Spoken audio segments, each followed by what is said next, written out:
L'office du deuxième dimanche de l'Avent est rempli tout entier des sentiments d'espérance et de joie que donne à l'âme fidèle l'heureuse nouvelle de la prochaine arrivée de celui qui est son sauveur et son époux.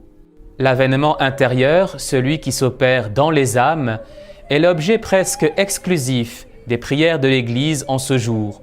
Ouvrons donc nos cœurs, préparons nos lampes et attendons, dans l'allégresse, ce cri qui se fera entendre au milieu de la nuit.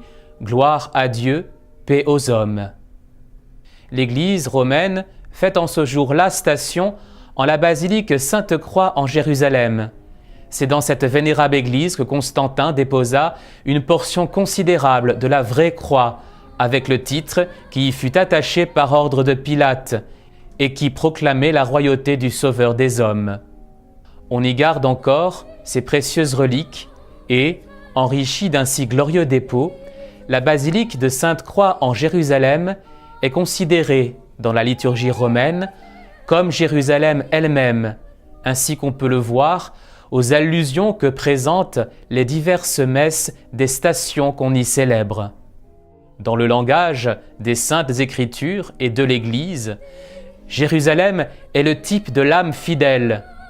Telle est aussi la pensée fondamentale qui a présidé à la composition de l'office et de la messe de ce dimanche. Jean le Baptiste est l'ange qui précède la venue de l'homme-dieu. C'est pourquoi l'Évangile de ce jour nous décrit le saint précurseur envoyant ses disciples à Jésus pour apprendre de sa bouche même l'annonce de la bonne nouvelle.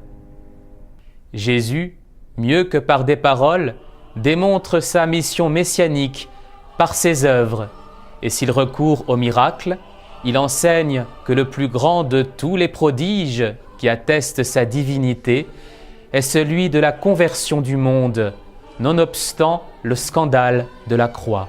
Ce fut là en effet que les Israélites trouvèrent leur pierre d'achoppement, tandis que les gentils, au contraire, arrivèrent à la béatitude en adorant précisément la divinité de celui qui était suspendu sur un gibet.